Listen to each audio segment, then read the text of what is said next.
Hello everybody, this is BScat100 with another episode of Ars Harmonia. In the previous episode, we had gone around the school and asked about Fira and found her, and we got a little more information on Nori, and Nori asked us some questions, not Nori, Fira asked us some questions, which we answered reluctantly. And in this episode, they're just about to fall asleep, and things, as I said before, are going to be taking a turn for the worse. Translucent beads trickle down the nearby window. The gentle hiss of rain returns. The fact of the matter is, he has to die. He wasn't home, so I'll have to make do with a warning. Actually, it's better this way. Revenge is a dish best served cold. There's no one better to repair it than me. My body is cold. An extraordinary numbness has robbed me of pain, a pleasure I've only come to appreciate now that I've been denied it. My mind is cold. All thoughts unrelated to my goal have frozen. The cessation of all distracting thoughts has granted me the unobstructed clarity. My heart is cold. If not for the fact that I still feel its incessant beating in my chest, I would be convinced that it's stopped functioning. I feel nothing as I consider what I'm about to do, carefully choreographing the scene in its every horrendous detail in my head. I run along the rooftops. The distance between them looks enormous, but it's nothing to me now. My body is a machine built to accomplish a single task. No obstacle as mundane as physical distance can stop me for long. Sometimes I slip and shatter my ankle, but it's alright. I don't feel it when it breaks. I don't feel it when it heals. My machine of a body is too well built to break down. I see his apartment. It's on the 3rd floor. It's a long jump, but I know I can make it. I instinctively know the correct force and angle to apply my jump. My body carries me obediently through the night air and through his bedroom window. The glass pane rips into shards of ice as I dive through it, slicing out my body. But it doesn't really matter. Within moments, the cuts disappear. Some of the fragments are now trapped inside my body, but pain is a measurement my body no longer reports to my mind. He sees me. He screams at the sight of me, not as beautiful as he remembers. I can hear his heartbeat. He's afraid for his life. He should be. His parents are coming. They'll be here in a minute.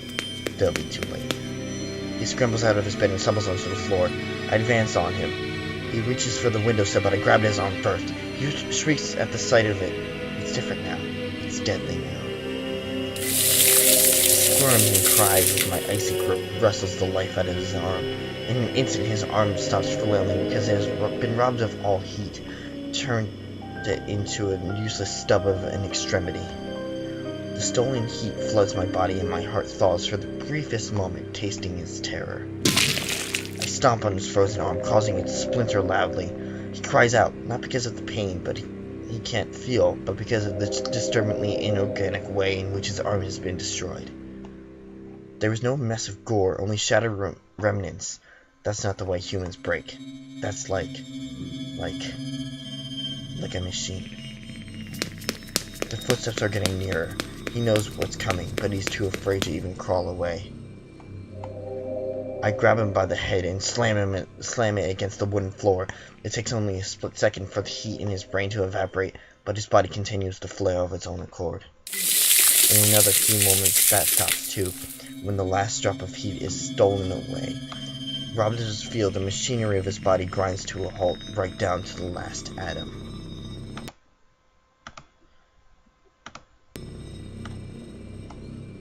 The door opens, but I'm already gone.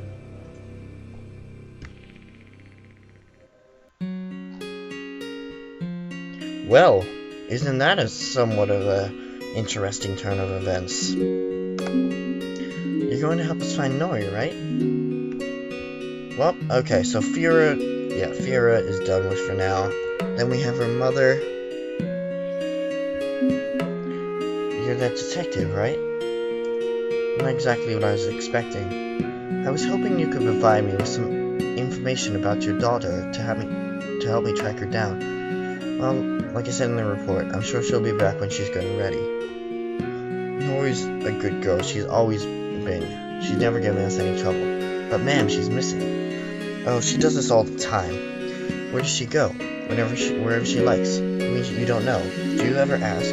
Nora's a good girl, so I give her breathing room. She's a real angel, I'm sure she's fine. Ma'am, do you have any idea where she might be? She's your daughter, I would think you would be more concerned. I don't know, alright? Asking me the same thing over and over again isn't going to change my answer. Rude little. So, if you remember in the last episode, the school was closed and so we couldn't go and interrogate Jameson. However, the school is open now for business. These guys will say the same thing. This one... Did you hear a bunch of user account information was stolen from Welker Bank? Seems like a lot of people pick easy to guess passwords like significant dates. That's probably going to be for later. Gonna be honest. Wait a minute. I can't believe what happened to Roy. Who would do something like that? He and Jameson had a falling out recently, but Jameson would never hurt a fly. And Jameson is not here. High Street. And there's gonna be... Actually, I think things have changed. It's like something out of a nightmare. Did something happen to my friend Keelan? Okay, so nothing new here.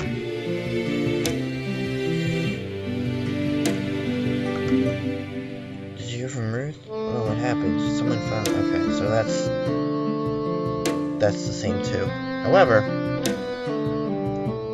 you notice something different here. This guy is gone. Which only leaves this guy. Huh? You're looking for Roy?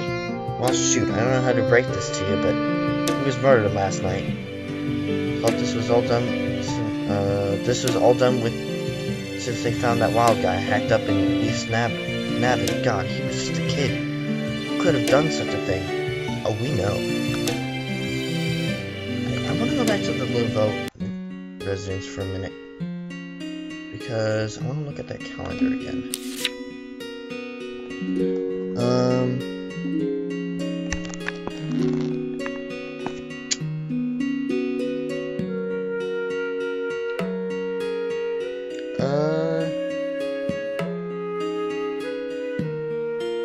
I want to see if there's a date on it. There's something printed here.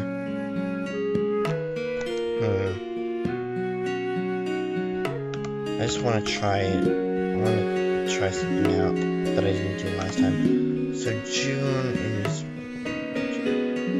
May. June, okay. So 06.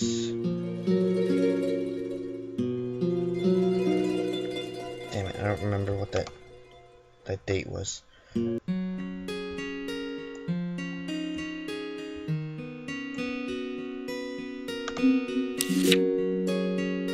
1-4.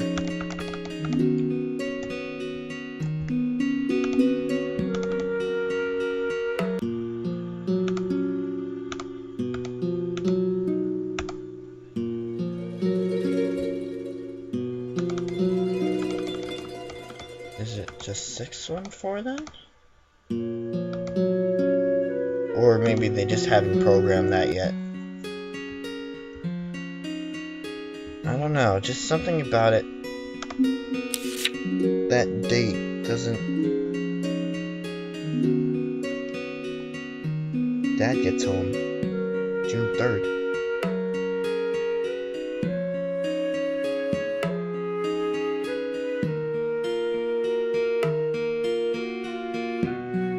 I don't...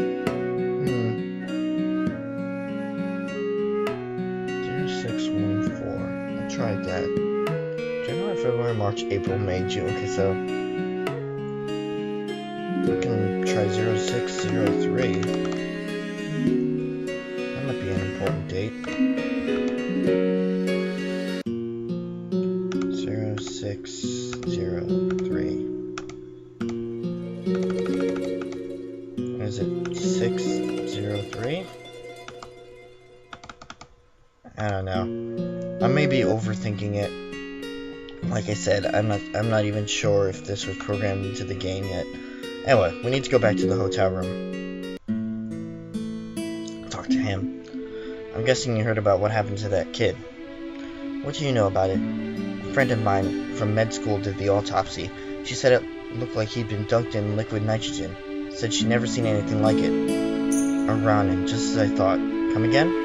Ronin tribe demons use a bastardized form of heat breaker. Their aura destroys the thermal energy. Were there any other victims? No, and that's what's got the police scratching their heads. The culprit broke in, put the kid on ice, and was gone before the parents knew what hit them. It was a search and destroy hit, but nobody's got dirt on the kid. No one knows who would want him dead. Of course not, they're trying to rationalize the actions of a rabid animal. And it sounds like we didn't learn anything new after all. Don't worry, I learned plenty. Let me check in with the Laveaux and see what they know. We? Yes, if I'm right, someone may need your help before dawn. Well, if you insist. So now that we have him enlisted, we go back to the Laveaux residence, and all of a sudden Jameson is here. It's getting late. I should probably head home before my mom gets worried. I had a good time. Thanks for bringing me along. Thanks for coming. We'll do it again sometime. Why don't you stay for dinner? Fancy meeting you here. Small world. Who's that with you? This is my assistant, Dr. Eigerman. He's helping me look for Nori. Fear gasped and pointed at Eric. Your coat, is that? Indeed, his lab coat is still covered in scarlet stains from his operation on me the other day. Don't worry, it's mine. Oh, silly me, I've completely forgot to bring a spare. I can be kind of scatterbrained, you see. Nothing to worry about, I only stab people when they ask for it. That'd be an interesting thing to say as a doctor. Fear turned pale. You'll get used to his full excuse for humor. I noticed something new, a tiny silver pendant hanging from her neck. That's a nice pendant. You weren't wearing it this morning. Oh, this? I just got it. Ah, there's nothing sweet as young love. Oft misguided, but sweet nonetheless. Eric sighs wistfully. We're just friends. You must be very close friends if he bought you jewelry and took you out on a date. It wasn't a date. Was it your first time? What? Going on a date. You guys suck, it's not like that. Fear runs away with us, her glowing face hidden behind her hands. Eric nudges me inside. It's hard to believe even this Snow White Ice Queen was used to be a blushing teenager. That was long ago. That was a long time ago. How long? Don't you know it's rude to ask? Could it be that you have your kids of your own? I can hardly see you as a motherly type. Can't help laughing. It's not something I'm used to doing. I'd rather die than have children. They would only slow me down. What about you?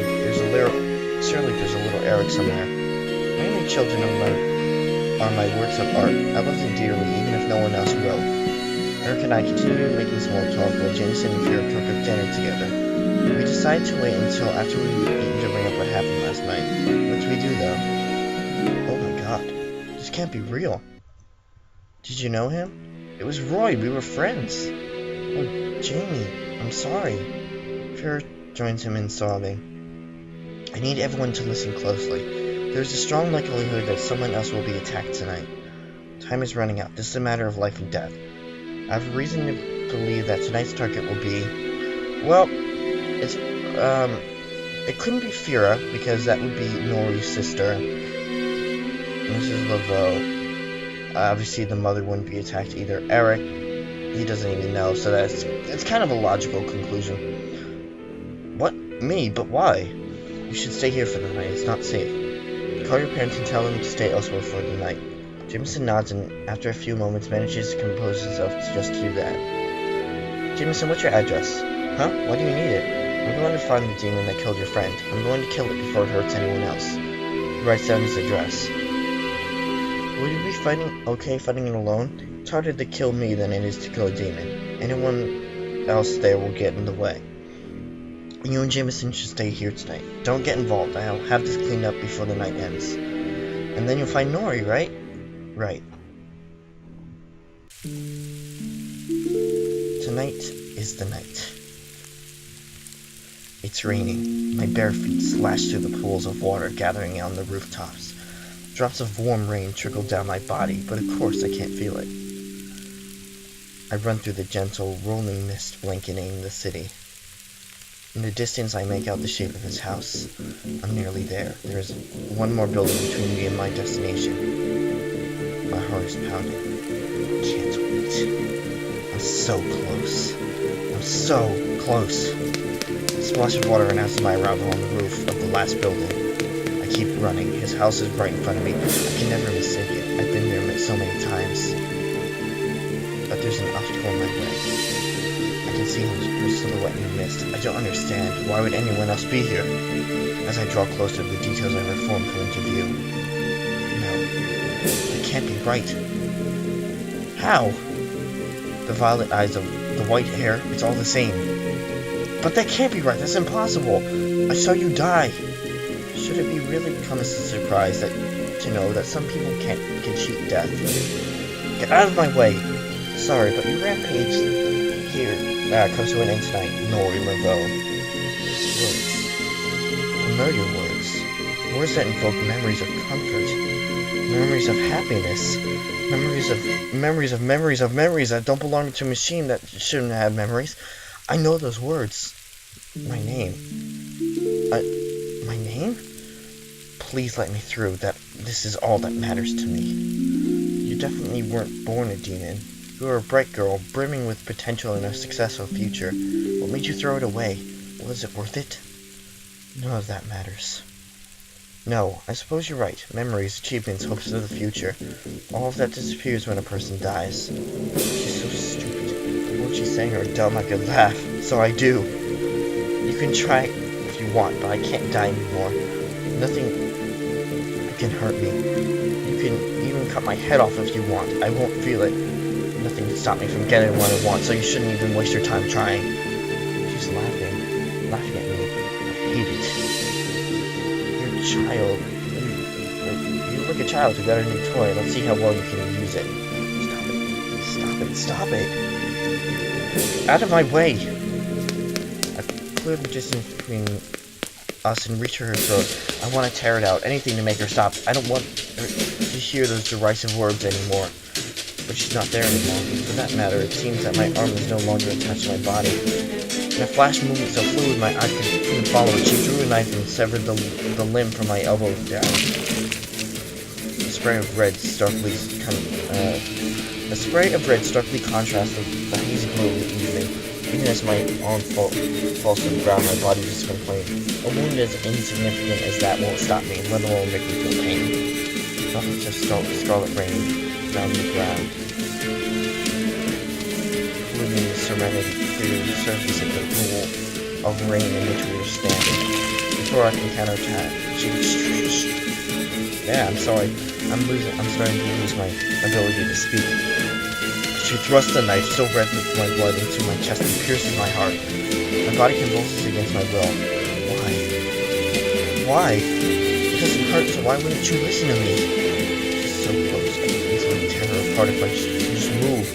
I'm falling. My legs won't hold my body up. Just because you're in the room doesn't mean that you can't be moving. I've had that immortal body for days now, and you haven't even learned that much. I fall to my knees, my arm finishes reconnecting to my body. I try to curse her, but the only thing that escapes my lips is fresh blood. She's right. Even if I can't feel pain, even if I can't die, my body won't function with the knife in my heart.